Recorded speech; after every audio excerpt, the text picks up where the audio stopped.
Hello everyone, स्वागत है सभी लोगों का फिर से नए लेक्चर में। और आज हम लोग एनसीईआरटी 3.1 और 3.2 करने वाले हैं। एक्सरसाइज 3.1 और 3.2। तो देखिए, अभी तक हम लोगों ने सिर्फ एक मेथड सीखा है, ग्राफिकल मेथड। अभी हम लोग एलिमिनेशन, सब्स्टिट्यूशन और क्रॉस सेक्शन नहीं सीखा है। तो ये जो मैं एक्सरसाइज करवाऊंगा, इसको जो भी वर्ड प्रॉब्लम दी गई है, जैसे कि शब्दों में क्वेश्चन दिए जाते हैं और सबसे पहले आपको उससे इक्वेशन बनाना होता है और फिर उस इक्वेशन को सॉल्व करके आपको आंसर निकालना होता है। तो मैं आप लोगों को आज के लेक्चर में 3.1 और 3.2 में यही सिखाने वाला हूं कि आखिर उस वर्ड प्रॉब्लम से जो शब्दों में क्वेश्चन दिए गए हैं उनसे हम इक्वेशन कैसे बनाएंगे। इक्वेशन बनाने हमें आ जाएगा तो हम उसको ग्राफ मेथड से सॉल्व करके एक्स वाई की वैल्यू निकालें या आगे एलिमिनेशन सब्स्टिट्यूशन से निकालें, हमें कोई दिक्कत नहीं है। तो सबसे मेन बात यह है कि इक्वेशन तो पहले निकाल लें। हम इक्वेशन हमें निकालने आ जाएगा तो हम लोग किसी मेथड से एक्स और वाई की वैल्यू निकाल लेंगे। ठीक है ना। तो सवाल को मैं सॉल्व भी करूंगा, लेकिन कुछ सवाल को मैं सिर्फ इक्वेशन निकाल के छोड़ दूंगा। आपको जिस मेथड से अच्छा लगे आप उस मेथड से उसको सॉल्व कर लीजिएगा। ठीक है। जैसे देखिए, एनसीईआरटी एक्सरसाइज 3.2। सबसे पहले हम लोग क्वेश्चन नंबर 1 से शुरू करते हैं। और मैं आपको बता दूं कि मैं आज के लेक्चर में आप लोगों को यही सिखाने वाला हूं कि आखिर सवाल को पढ़ के सॉल्व कैसे किया जाता है। ठीक है ना। 3.1 और 3.2 में ये नहीं कि मैं एक्सरसाइज सॉल्व कर रहा हूं तो आप लोग भी नोट कर लो और सिर्फ एक्सरसाइज सॉल्व हो गया, ठीक है। नहीं, आप लोग ये सीखना यहाँ पे कि आखिर सवाल पढ़ के हम लोग कैसे सोचें और उस वर्ड प्रॉब्लम को हम लोग इक्वेशन में बनाएं। ठीक है ना। देखिएगा, धीरे धीरे आप लोगों को समझ में आता जाएगा। तो सबसे पहले 3.2 करेंगे, 3.1 इसके बाद करेंगे। क्वेश्चन नंबर 1, ये आपका क्वेश्चन नंबर 1 है। कह रहा है कि form the pair of linear equations in the following problems. जो भी क्वेश्चन दिए गए हैं उससे पेयर ऑफ लीनियर इक्वेशन बनाइए, मतलब कि दो लीनियर इक्वेशन बनाइए और फिर उसका सॉल्यूशन फाइंड कीजिए ग्राफिकली। जब दो इक्वेशन आपके पास आ जाएंगे तो दोनों इक्वेशन से आप ग्राफ बना के सॉल्व कीजिए। अब आप ग्राफ से कीजिए, एलिमिनेशन मेथड से कीजिए, सब्स्टिट्यूशन मेथड से कीजिए, क्रॉस सेक्शन से कीजिए, वो आपकी मर्जी है। आगे जैसे जैसे ये मेथड हम लोग सीखते जाएंगे, आप लोग जिस मेथड से चाहें उस मेथड से करिएगा। अगर एमसीक्यू आ जाएगा तो आपको जो सबसे आसान मेथड लगे उस मेथड से फटाक से कर लीजिएगा। ठीक है। लेकिन सबसे मेन बात क्या है? सबसे मेन बात तो है कि पहले इक्वेशन तो बना लें इस सवाल को देख के। तो चलिए उसी पे काम करते हैं। पहला सवाल क्या है? 10 स्टूडेंट्स ऑफ क्लास एक्स, 10वीं क्लास के 10 बच्चे हैं, take part in a mathematical quiz. वो मैथमेटिक क्विज में पार्ट कर रहे हैं। टोटल कितने बच्चे हैं? 10। If the number of girls 4 more than the number of boys. अगर लड़कियों की संख्या लड़कों की संख्या से 4 ज्यादा है तो बताइए लड़कियों की संख्या कितनी है और लड़कों की संख्या कितनी है। अच्छा, तो लड़कियों की संख्या और लड़कों की संख्या दोनों अननोन है, हमें मालूम नहीं है, तो हम दोनों को कोई वेरिएबल मान लेंगे। सबसे पहला काम तो आपको यही करना है कि जो चीज अननोन है या जिस चीज को हमें निकालना है उन दोनों चीजों को कुछ ना कुछ वेरिएबल मान लो।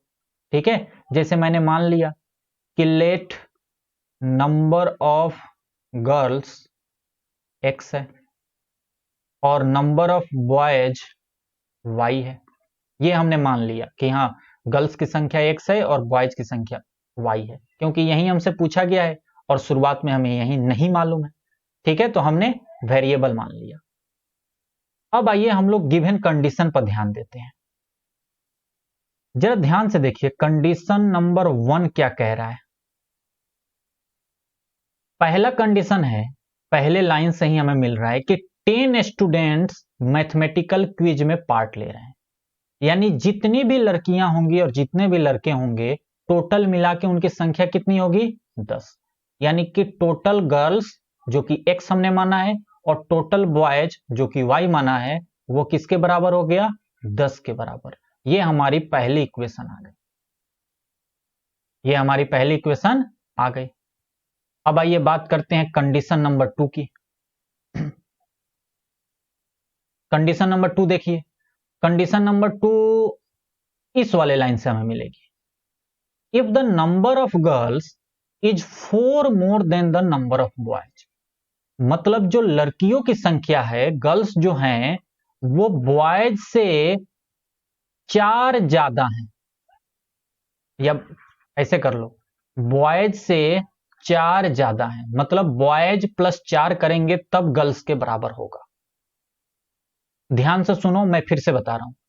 If the number of girls, जो लड़कियों की संख्या है, लड़कियां जो हैं, गर्ल्स जो हैं, वो किसके बराबर हैं?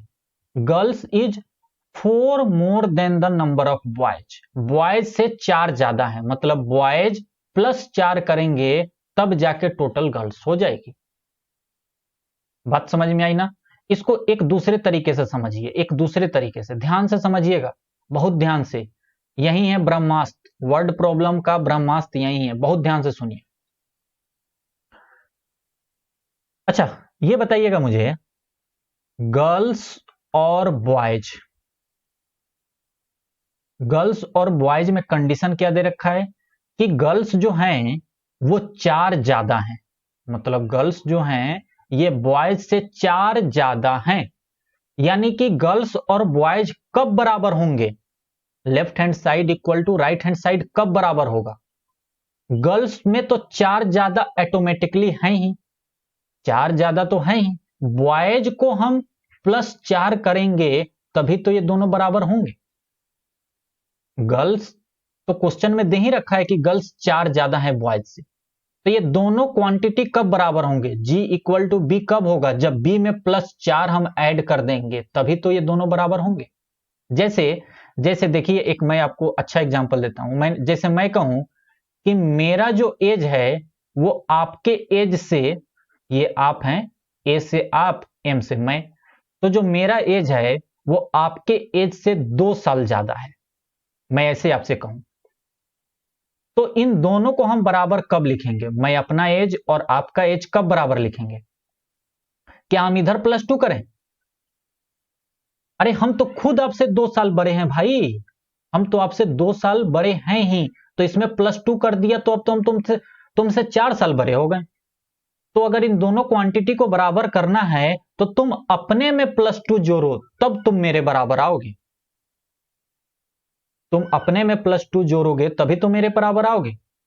तो कई बार बच्चे ऐसे गलती करते हैं, कई बार ऐसे गलती करते हैं, मतलब उनको जो सवाल दिया जाता है उसमें सबसे बड़ी गलती तो वो लोग यही करते हैं।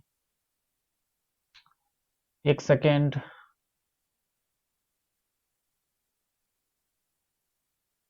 क्या गलती करते हैं सभी?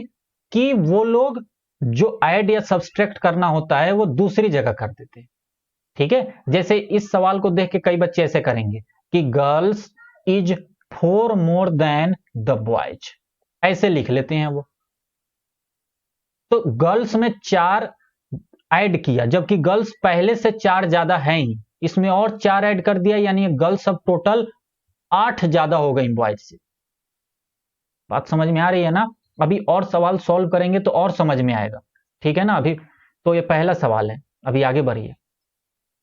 तो यानी कि girls equal to boys +4, girls equal to boys +4, ये बात हमें समझ में आ गई। तो गर्ल्स को हमने क्या माना है? x, बॉयज को क्या माना है? y +4, सबको एक साइड लेकर आ जाओ। तो x - y इक्वल टू 4, ये आपकी दूसरी इक्वेशन होगी, ठीक है ना?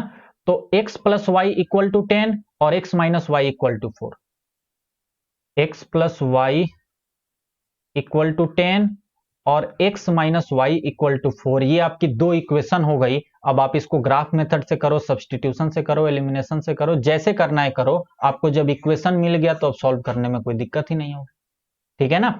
आगे जब सब्सटीट्यूशन एलिमिनेशन सीख लेना तो उससे कर लेना, थोड़ा सा यहां जगह छोड़ दो, या चाहो तो इसको ग्राफ बनाओ दोनों का और देखो एक जगह कट कर रहा है, कहां पे कट कर रहा है। इस सवाल को करने का एक डायरेक्ट मेथड भी है। ये हमने जो दो वेरिएबल माने हैं, ये सवाल आपका सॉल्व हो गया, ठीक है ना? पेयर ऑफ लीनियर इक्वेशन के हिसाब से हमने सवाल सॉल्व कर दिया। अब मैं आपको एक शॉर्टकट मेथड बता रहा हूं इस सवाल के लिए। हर सवाल पे लागू नहीं होगा, लेकिन इस सवाल पे लागू होगा। क्यों होगा वो भी मैं बता रहा हूं, ध्यान से देखिए। अभी हमने दो दो वेरिएबल माना, एक x भी माना एक y भी माना, और तब सॉल्व किया। इस सवाल को एक वेरिएबल मानकर भी सॉल्व किया जा सकता है। जैसे कैसे, जरा ध्यान से देखिए। 10 स्टूडेंट टोटल है और नंबर ऑफ गर्ल्स जो हैं वो बॉयज से 4 ज्यादा हैं। तो आप क्या कीजिए, लेट कर लीजिए कि नंबर ऑफ बॉयज जो हैं, ये दूसरा मेथड मैं बता रहा हूं, सेकंड तरीका, let number of boys x। तो बताइए गर्ल्स कितनी हो जाएंगी, अरे बॉयज से 4 ज्यादा, यानी कि बॉयज प्लस 4। और कंडीशन क्या दे रखा है कि टोटल स्टूडेंट 10 हैं, मतलब बॉयज प्लस ये गर्ल्स, बॉयज प्लस ये बॉयज हो गए और ये गर्ल्स हो गया, ये टोटल 10 के बराबर दे रखा है। यानी कि 2x प्लस 4 इक्वल टू 10, यानी कि 2x इक्वल टू 10 माइनस 4 6, यानी कि x equal to 3, x equal to 3, यानी कि बॉयज हो गए 3 और गर्ल्स हो गए 3 प्लस 4 यानी कि 7। डायरेक्ट आंसर आ गया, डायरेक्ट। आप जब इन दोनों इक्वेशन को सॉल्व करोगे ना तो यही आएगा। या यहां पुट करके देख लो, x की वैल्यू 3 और y की वैल्यू 7 रखो, 10 आ गया। हाँ? और उसके बाद गर्ल्स की जगह यहां 7 रखो और बॉयज की जगह यहां 3 रखो, 4 आ गया। क्योंकि हमने क्वेश्चन में x को गर्ल्स माना था और बॉयज को y माना था। ठीक है, तो एक ये डायरेक्ट मेथड है एमसीक्यू के लिए। लेकिन सिंगल वेरिएबल मानकर हर सवाल सॉल्व नहीं होता है। बात समझ में आई? तो ये आपके दिमाग के ऊपर डिपेंड करता है। अगर आपका दिमाग बहुत तेज चल रहा है तब तो आप आराम से मार दोगे, फटाक से एक वेरिएबल मारोगे और 2 लाइन में सवाल सॉल्व कर दोगे।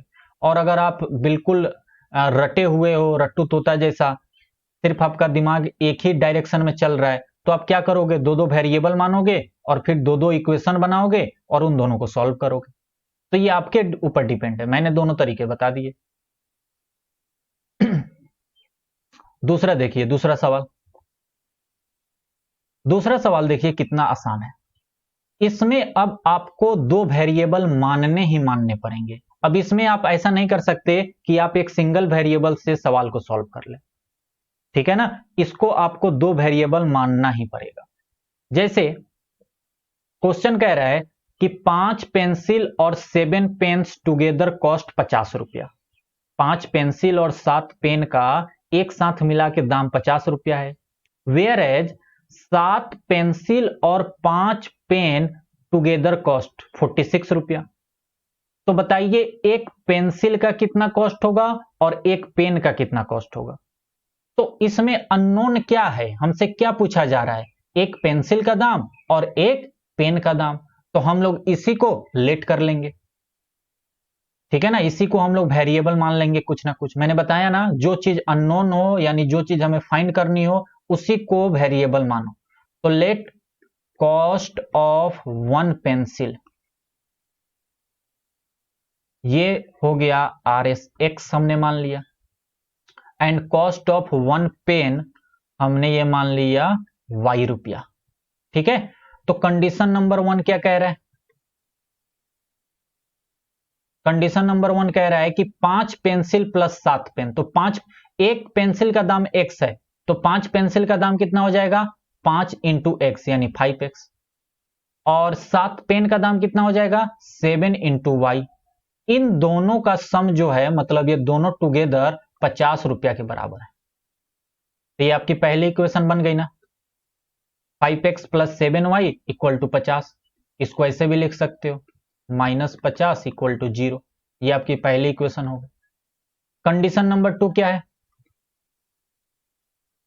कंडीशन नंबर 2 है कि 7 पेंसिल और 5 पेन, यानी कि 7x 7x, क्योंकि एक पेंसिल का दाम x रुपया है तो 7 पेंसिल का दाम 7 इंटू एक्स हो जाएगा, ठीक है, प्लस 5 पेन यानी कि 5 इंटू वाई। ये किसके बराबर है, 46 के बराबर। यानी कि 7x plus 5y minus 46 equal to 0। ये आपकी दूसरी इक्वेशन हो गई। अब आपके पास दो इक्वेशन आ गए। अब आप इन दोनों इक्वेशन को जिस मेथड से मन करे वैसे सॉल्व कीजिए और x और y की वैल्यू निकालिए। क्या बात समझ में आई? यहां पर आंसर x की आएगी 3 और y की आएगी 5। आप सॉल्व करिएगा, आपको आ जाएगा। या थोड़ा सा जगह छोड़ दीजिए, जब आगे सब्स्टिट्यूशन एलिमिनेशन मेथड सीख लेना तब करना। इतना जरूरी नहीं है कि सारे क्वेश्चन ग्राफ से करो। क्या जरूरत है ज्यादा क्वेश्चन करने की, क्योंकि टाइम लगता है ग्राफ से करने पर। बात समझ में आ रही है ना? तो आप लोग देख रहे होंगे कि आखिर मैं किस तरीके से क्वेश्चन को अप्रोच कर रहा हूं। क्वेश्चन को मैं कैसे अप्रोच कर रहा हूं ये आप लोगों को समझ में आ रहा होगा, ठीक है ना? आइए आगे चलते हैं।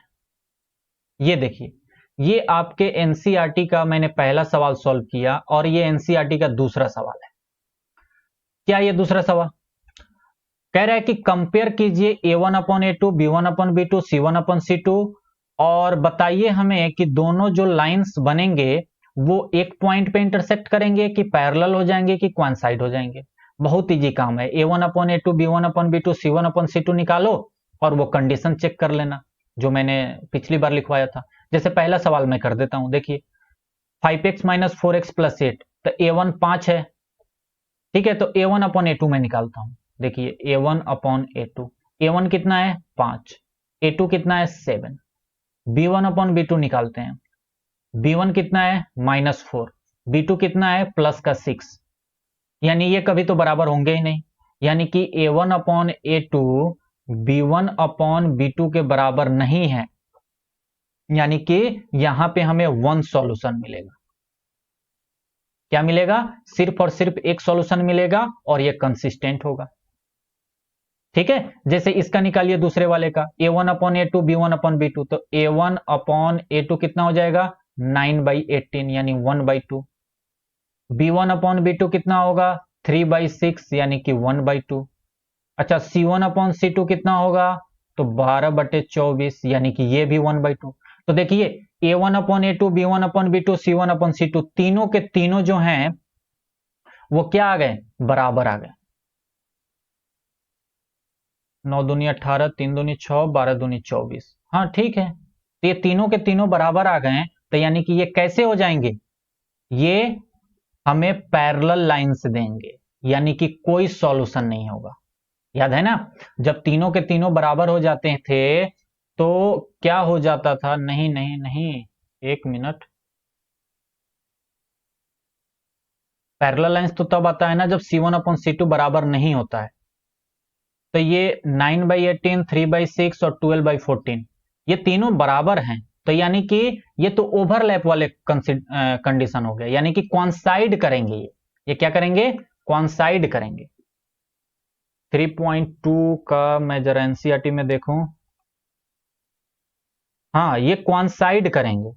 ये क्या करेंगे, कॉन्साइड करेंगे, क्योंकि दूसरा कंडीशन जो हमारा होता है कॉन्साइड का मतलब एक दूसरे के ऊपर ओवरलैप हो जाना, यानी कि बहुत सारे सॉल्यूशन आना, वो क्या होता है A1 upon A2 equal to B1 upon B2 equal to C1 upon C2। और पैरेलल में क्या हो जाता है A1 upon A2 equal to B1 upon B2 but not equal to C1 upon C2। क्या बात समझ में आ गई? तो 3.2 का 2 का सेकंड कॉन्साइडेंट, ठीक है। तीसरा वाला देखिए A1 अपॉन A2 कीजिए तो 6/2 यानी कि 3/1। B1 अपॉन B2 यानी -3 अपॉन 1, -3 अपॉन -1, -3 अपॉन -1 यानी कि ये भी 3 आ गया। और C1 अपॉन C2 कीजिए तो 10/9। तो A1 अपॉन A2 और B1 अपॉन B2 तो बराबर है, लेकिन C1 अपॉन C2 के बराबर नहीं है, यानी कि ये आपका पैरेलल हो जाएगा। ये आपका कैसा हो जाएगा, पैरेलल हो जाएगा, यानी कोई सॉल्यूशन आपको नहीं मिलेगा। बात समझ में आई? सेम यही काम यहां भी करना है।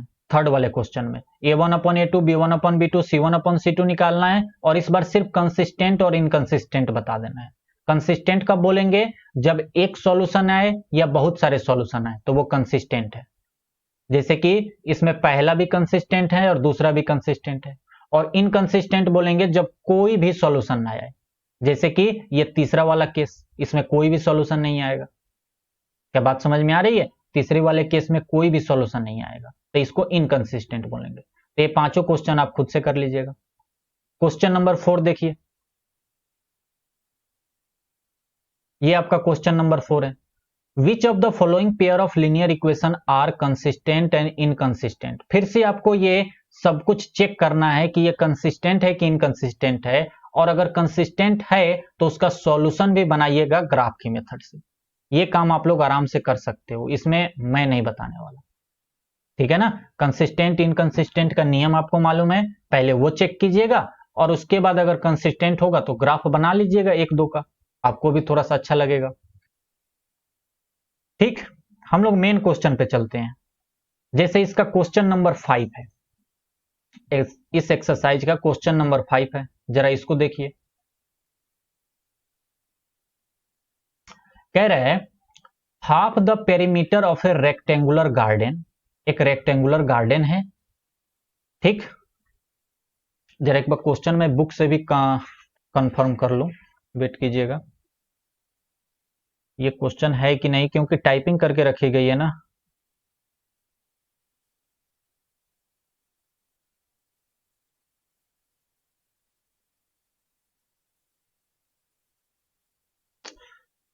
ठीक है, आप the perimeter garden whose length is 4 meter more than its width is 36 meter. Find the dimension of the garden.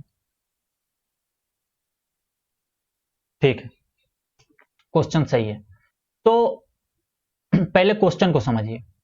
कह रहा है कि एक रेक्टेंगुलर गार्डन है, ये है आपका रेक्टेंगुलर गार्डन। इसके पेरीमीटर का आधा, पेरीमीटर क्या होता है भैया? 2 times of length plus breadth, ठीक है ना। लेकिन कह रहा है कि इस पेरीमीटर का आधा, हाफ ऑफ द पेरीमीटर, जिसका लेंथ 4 मीटर ज्यादा है विड्थ से, वो 36 के बराबर है। मतलब पेरीमीटर का आधा जो है वो 36 के बराबर है। और इसने बीच में ही कंडीशन डाल दिया है। क्या कंडीशन डाला है? कि length is 4 metre more than its width. मतलब ये जो लेंथ है इस विड्थ से, जिसको कि हम लोग ब्रेथ भी बोलते हैं, ठीक है, चौड़ाई से 4 मीटर ज्यादा है। कौन ज्यादा है? Length is 4 metre, length is 4 metre more than its width. अब ऐसा मत कर देना कि length is 4 metre more than its width, ये गलत है। अरे लेंथ तो पहले से ही 4 ज्यादा है, तो ये बराबर तो तभी होगा ना जब इस +4 को इधर लेकर आओगे, इधर +4 करोगे तुम। क्योंकि लेंथ जो है वो विड्थ के बराबर कब है? जब लेंथ कह रहा है कि length is 4 metre more than width, मतलब विड्थ +4 किया तब जाके ये लेंथ के बराबर हुआ। क्या बात समझ में आई? पहले वाले जो मैंने सवाल कराया था उससे थोड़ा रिलेट कर पा रहे हैं आप लोग? समझ में आ रहा है ना कि लेंथ जो है वो विड्थ से 4 मीटर ज्यादा है, यानी विड्थ में हमें +4 करना होगा। विड्थ में हमें क्या करना होगा? +4 करना होगा। इसमें जब +4 करोगे तभी तो लेंथ के बराबर होगा, क्योंकि लेंथ तो 4 ज्यादा है ही। तो दोनों को बराबर करने के लिए हमें विड्थ में +4 करना होगा। बात समझ में आई? तो इस सवाल को कैसे सॉल्व करें? देखिए, हमें क्या क्या अननोन है? लेंथ अननोन है और ब्रेथ भी अननोन है, तो दोनों को लेट करो। Let length of the rectangle, ये x मान लेते हैं, x मीटर, और breadth of the rectangle y metre. तो जरा मुझे बताइए कि कंडीशन के हिसाब से क्या क्या है। पहला कंडीशन, कंडीशन नंबर 1 मैं लिख रहा हूं। कंडीशन नंबर 1 के हिसाब से क्या है कि पेरीमीटर का आधा 36 के बराबर है। तो पेरीमीटर कितना हो जाएगा? 2 × L + B। लेकिन इसका आधा किसके बराबर है? 36 के बराबर। यानी 2 से 2 कैंसिल हुआ और यहां से हमें मिल गया कि x + y = 36, यानी कि x + y - 36 = 0। ये हमारी आ गई पहली equation. x plus y minus 36 equal to 0। Condition number 2 देखिए क्या है। कंडीशन नंबर 2 जो कि यहां लिखा है कि लेंथ जो है वो विड्थ से 4 मीटर ज्यादा है। विड्थ मतलब ब्रेथ की बात हो रही है, इसी को हम लोग विड्थ भी बोलते हैं। 4 मीटर ज्यादा है, मतलब जो लेंथ है, लेंथ वो विड्थ से 4 मीटर ज्यादा है, मतलब विड्थ में 4 ऐड करोगे तब दोनों जाकर बराबर होंगे। तो लेंथ को हमने क्या माना है x, विड्थ को हमने क्या माना है y प्लस 4। तो इधर लेकर आ जाओगे तो x minus y equal to 4, और अच्छे से लिखना चाहो तो x minus y minus 4 equal to 0। ये आपकी दूसरी कंडीशन हो गई, x minus y minus 4 equal to 0। तो दो इक्वेशन आ गए। अब आप इन दोनों इक्वेशन को जैसा मन वैसा सॉल्व कीजिए और x और y की वैल्यू निकालिए। इस सवाल को भी सिंगल वेरिएबल पर सॉल्व किया जा सकता है। कैसे कर सकते हैं देखिए, half the perimeter of a rectangular garden whose length is 4 metre more than its width। तो क्या करो, लेट कर लो कि लेट कर लिया हमने विड्थ जो है सो x मीटर है, तो लेंथ क्या हो जाएगा विड्थ से 4 ज्यादा, और कंडीशन क्या दे रखा है कि पेरीमीटर का आधा। तो पेरीमीटर कितना हो जाएगा, पेरीमीटर कितना हो जाएगा 2 into L plus B, B जो है सो x प्लस 4 है। लेंथ और विड्थ एक x है और एक x प्लस 4 है। ये हो गया आपका पेरीमीटर, लेकिन इसका आधा डिवाइड ये बराबर है 36 के।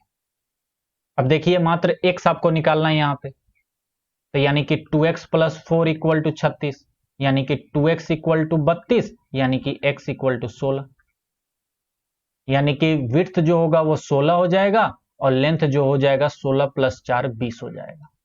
डायरेक्ट आंसर आ गया, ठीक है ना। तो कुछ सवाल आपको ऐसे मिलेंगे जिनको आप डायरेक्ट कर लोगे, और कुछ सवाल मिलेंगे जिनको कि आपको दो वेरिएबल मानने ही मानने पड़ेंगे। अगला सवाल देखिए, given the linear equation 2x plus 3y minus 8 equal to 0। ये आपको एक लीनियर इक्वेशन दिया गया है। Write another linear equation in two variable such that the geometrical representation of the pair is intersecting line. मतलब एक दिया गया है और आपको एक ऐसा अपनी तरफ से लीनियर इक्वेशन लिखना है ताकि ये वाला और आप जो लिखो ये दोनों के दोनों क्या हो, इंटरसेक्टिंग लाइन्स हो। मतलब आपको ऐसा लिखना है। तो इंटरसेक्टिंग में हमें यह ध्यान रखना है कि a1 upon a2 b1 upon b2 के बराबर नहीं होना चाहिए। तो कुछ भी ले लो, जैसे 5x plus 4y minus 7 equal to 0। अब देखो 2 अपॉन 5 3 अपॉन 4 के बराबर कभी नहीं होगा, तो ये इंटरसेक्टिंग का हो गया। पैरेलल का क्या होता है, पैरेलल का होता है a1 upon a2 b1 upon b2 के बराबर होना चाहिए, लेकिन c1 अपॉन c2 के बराबर नहीं होना चाहिए। तो इसका ले लो 2x plus 3y minus 7 equal to 0। 2 upon 2 1, 3 upon 3 1, लेकिन माइनस 8 अपॉन माइनस 7 8/7 ही रहेगा, तो c1 अपॉन c2 के बराबर कभी नहीं होगा वो, ठीक है ना। या और भी ले सकते हो, जैसे 4x plus 6y minus 10 equal to 0। 2/4 1/2, 3/6 1/2, अरे ये वाला 3 और ये वाला 6, ये वाला 2 और ये वाला 4, 1/2 1/2 आ गया ना। और माइनस 8/-10, माइनस 8/-10 ये कितना आएगा, ये आएगा 4/5। तो ये दोनों तो बराबर हैं, लेकिन ये दोनों इसके बराबर नहीं है, तो यानी कि ये पैरेलल लाइंस हो गए। क्वांसिडेंट लाइंस क्या होते हैं, मैंने बताया था क्वांसिडेंट लाइंस पहचानने का सबसे अच्छा तरीका, ओवरलैप का पहचानने का तरीका क्या था कि हम लोग ऐसा लाइन लिखें जो उसी में से कुछ कॉमन निकाले तो सेम जैसा आ जाए। जैसे कि हम लोग ऐसे लिखते हैं 4x plus 6y minus 16 equal to 0। इसमें से जब दो कॉमन तुम निकालोगे तो तुम देखो ऊपर वाला ही बन गया ना। तो यानी कि ये लाइन जो है इस लाइन से कैसे है, कॉन्साइंडल है, ठीक है ना। ये सब बहुत इजी बातें हैं, ये सब आप लोग जानते होंगे। तो कुछ भी आप अपनी तरफ से लिख सकते हो, ऐसा कुछ नहीं है। इसमें 3 से गुना करके एक नया इक्वेशन बना सकते हो, 3 दूनी 6x प्लस 3 तिहाई 9y माइनस 8 तिरका 24 इक्वल टू 0। ये भी कैसा है, इससे कॉन्साइडेंटल है। बात समझ में आ रही है ना?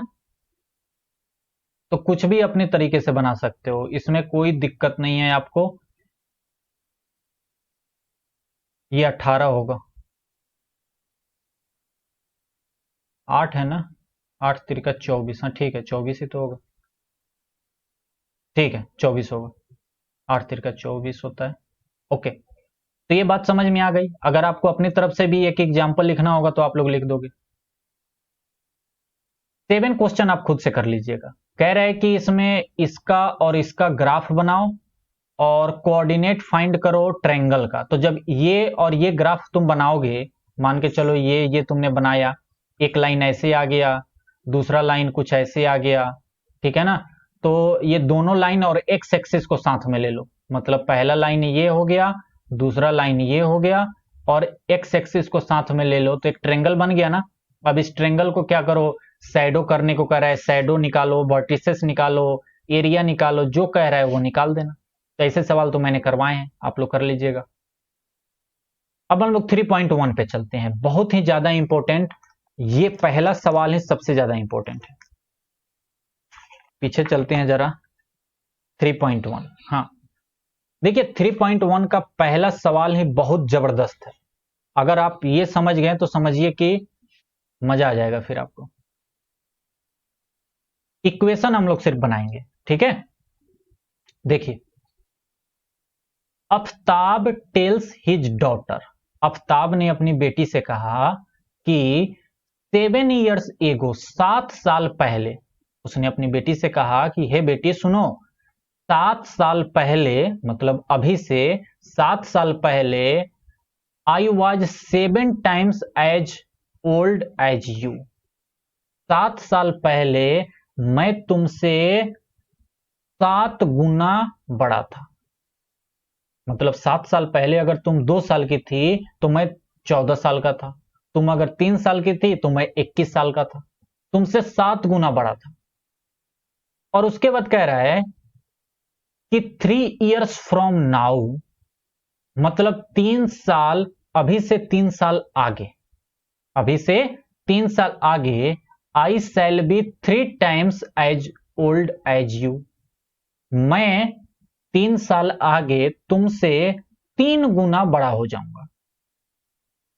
देखिए कितना कॉम्प्लिकेटेड है, ठीक है ना? लेकिन अब इसको सॉल्यूशन हम लोग जब करेंगे ना, बिल्कुल आराम से सॉल्व होगा। सवाल को आप समझ गए। आफ्ताब अभी प्रेजेंट समय में बैठ के अपनी बेटी से बात कर रहा है और कह रहा है कि बेटी सुनो, आज से 7 साल पहले मैं तुमसे 7 गुना तुमसे ज्यादा उम्र में बड़ा था, और अभी से 3 साल आगे, मतलब आने वाले फ्यूचर में 3 साल आगे, मैं तुमसे 3 गुना बड़ा रहूंगा। मैं तुमसे कितना बड़ा रहूंगा? 3 गुना। ठीक है, तो चलिए इसको सॉल्व करते हैं। तो प्रेजेंट में ये सारी बातें हो रही हैं ना, प्रेजेंट में ये सारी बातें हो रही हैं, ठीक है ना? तो इस तरीके के सवाल में जनरली यही पूछा जाता है। यहां पर तो खैर इसने पूछा है कि represent this situation algebraic and graphically, मतलब तुम इक्वेशन बनाओ और उस इक्वेशन को ग्राफ बनाओ। लेकिन जनरली इस सवाल में यही पूछा जाता है कि बताओ आफ्ताब और उसकी बेटी की प्रेजेंट एज क्या है, प्रेजेंट एज क्या है, अगर ये दोनों कंडीशन आपको दे दिया जाए, ठीक है? तो ऐसे भी इस सवाल में हम लोग जो मानते हैं वो प्रेजेंट एज को मानकर तब हम लोग पीछे जाएंगे और आगे जाएंगे और कंडीशन को लिखेंगे। तो सबसे पहले हम लोग प्रेजेंट एज पे बात करते हैं।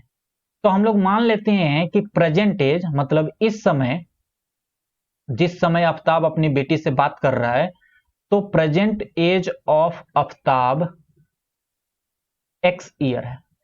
अभी मान लिया कि वो एक्स साल का है। और present age of his daughter, ये हमने मान लिया 22 साल का है, ठीक है? अच्छा, अब जरा मुझे बताइएगा 7 ईयर्स एगो, 7 ईयर्स एगो मतलब 7 साल पहले। अब 7 साल पहले चलते हैं। अभी आफ्ताब की प्रेजेंट एज है एक्स ईयर और उसकी बेटी की एज है वाई ईयर। 7 साल पहले आफ्ताब की एज क्या होगी? 7 साल पहले आफ्ताब की एज क्या होगी, अभी से 7 कम होगी, यानी x माइनस 7 ईयर। अरे अभी मान के चलो आफ्ताब 30 साल का है, तो 7 साल पहले 30 माइनस 7 यानी 23 साल का ही तो होगा वो। तो यानी कि 7 साल पहले आफ्ताब की एज क्या रही होगी, x माइनस 7, और उसकी बेटी की क्या एज रही होगी,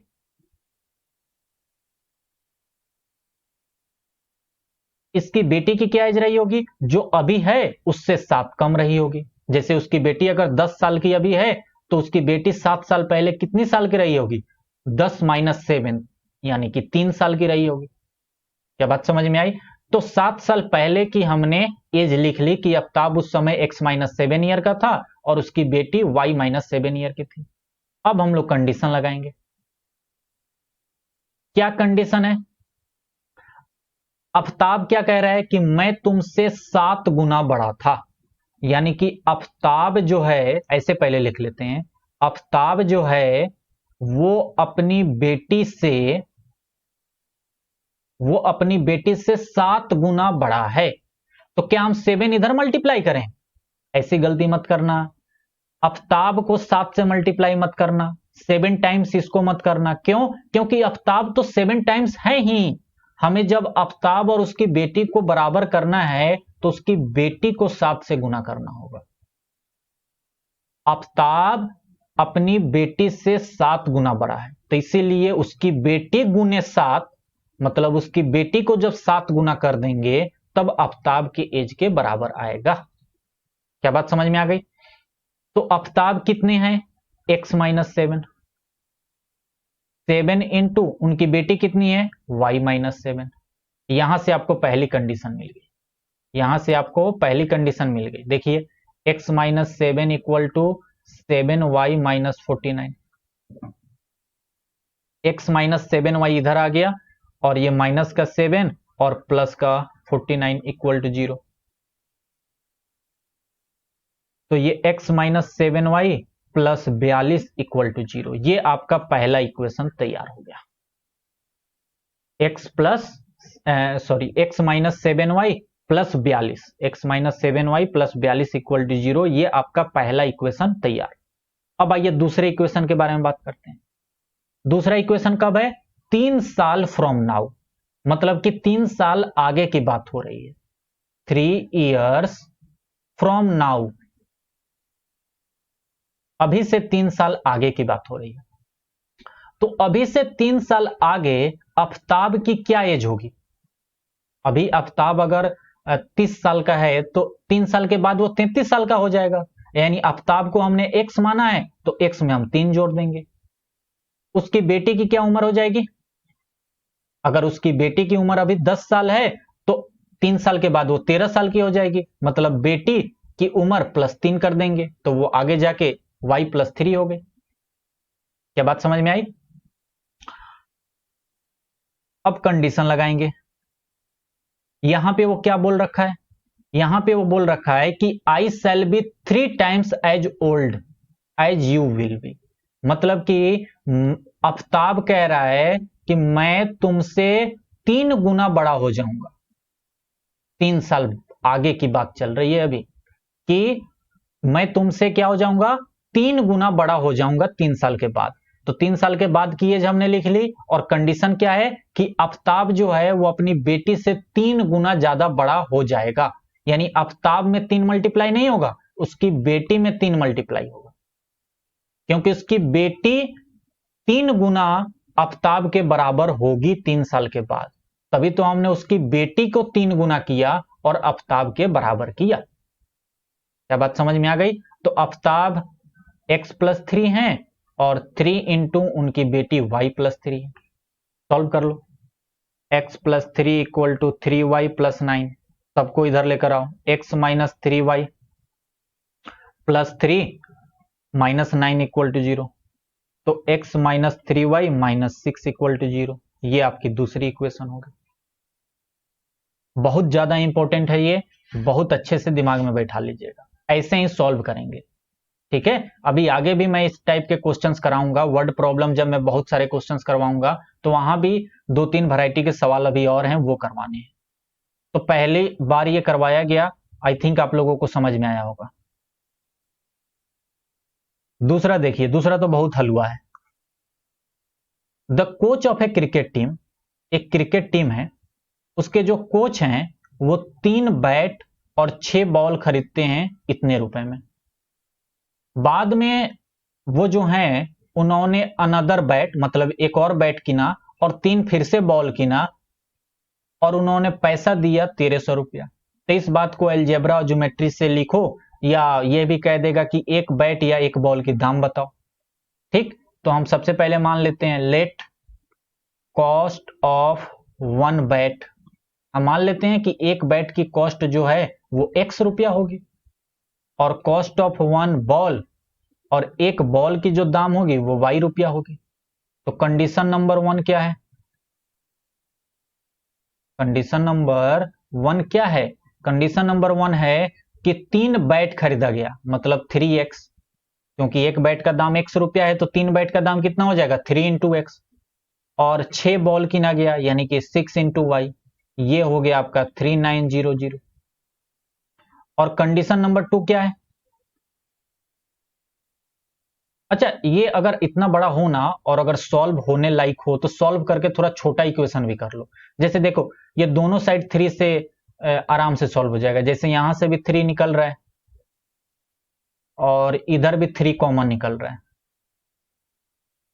निकल गया ना, ये 3 3 कैंसिल हो गया। तो x plus 2y equal to 1300, यानी कि x plus 2y minus 1300 equal to 0। ये आपकी पहली इक्वेशन बन के तैयार।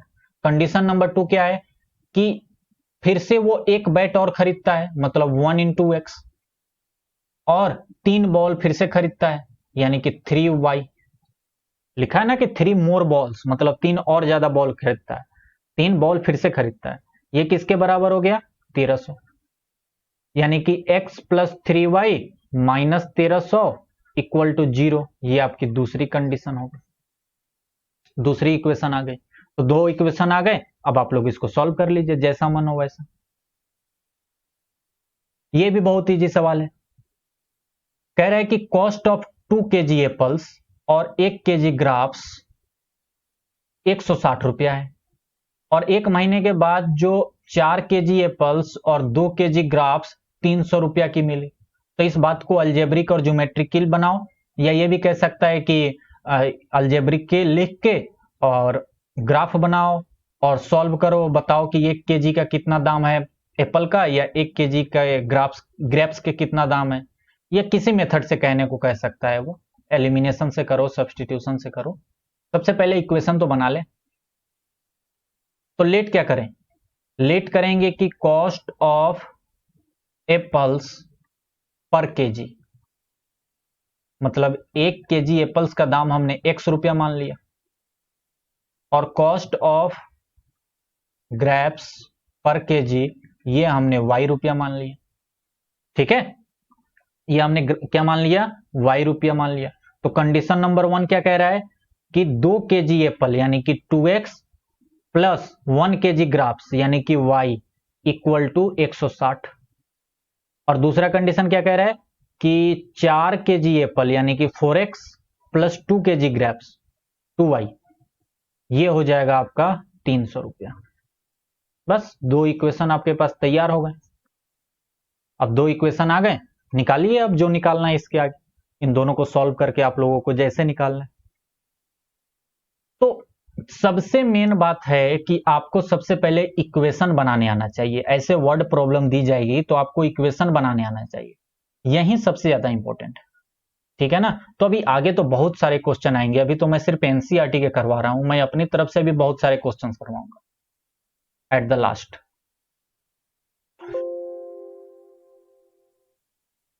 तो कहने का मतलब ये है कि आप लोगों को अब समझ में आया होगा, और समझ में आ रहा हो तो अच्छी बात है। हमें भी बताते रहिए कि हाँ कैसा लग रहा है, आप लोगों को अच्छा लग रहा है कि नहीं। देखिए मैथ्स में क्या होता है ना, कभी कभी थोड़ी बहुत प्रॉब्लम होती है, लेकिन अगर आप एक सिस्टमेटिक तरीके से चलोगे ना तो कोई प्रॉब्लम नहीं होगी। ठीक है, मैथ्स थोड़ा सा सब्जेक्ट ऐसा है कि कई बार आदमी फंस जाता है, आती हुई चीज भी गलती करने लगता है। जैसे मैं अभी एक बार बीच में फंस गया था। ठीक है ना, कोइंसिडेंटल और पैरेलल का में। तो ऐसी चीजें कई बार आप भी फंस सकते हो। तो ठीक है, ऐसा हुआ तो कोई बात नहीं, लेकिन अगर आप सिस्टम से चलोगे, जैसे मैंने आपसे आज 5-6 सवाल जो भी डिस्कस किए वर्ड प्रॉब्लम वाली, वो आपको अब दिमाग में ये चीजें आने लगी होंगी कि कैसे हमें सोचना है। अभी आगे मैं और भी करवाऊंगा, अभी तो मुझे जितना करवाना है उसका मैंने 5% करवाया है। अभी तो आगे कम से कम 25-30 सवाल वर्ड प्रॉब्लम के मैं करवाऊंगा, या उससे भी ज्यादा। तो आपके दिमाग में सब कुछ बैठ जाएगा कि हमें कैसे सोचना है। लेकिन मेरे 40-50 क्वेश्चन करवाने से आपका कुछ भला नहीं होने वाला। आपका भला तभी होने वाला है कि जब आप सीख जाओ कि हाँ, सवाल को सॉल्व कैसे करेंगे, कैसे सोचेंगे, कैसे इक्वेशन बनाएंगे। ठीक है ना? तो वो सोचना कैसे है, मैं उसी पर सबसे ज्यादा फोकस कर रहा हूं और आप लोगों को सिखा रहा हूं। ठीक है ना? तो नेक्स्ट लेक्चर आई थिंक हम लोग सब्सटीट्यूशन से अब शुरू कर देंगे। ठीक है ना? अब अगला जो है सो सब्सटीट्यूशन से शुरू होगा, फिर उसके ऊपर क्वेश्चंस होंगे, वर्ड प्रॉब्लम भी कुछ करेंगे, इक्वेशन निकालेंगे, और सब्सटीट्यूशन, एलिमिनेशन, कंसिस्टेंट इनकंसिस्टेंट को मिला के कुछ क्वेश्चंस बनते हैं उसको, और बहुत वैरायटी के जो जो भी क्वेश्चंस बनते हैं वो सब कुछ आगे हम लोग डिस्कस करते रहेंगे। ठीक, चलिए मिलते हैं नेक्स्ट लेक्चर में, तब तक के लिए बाय, जय हिंद।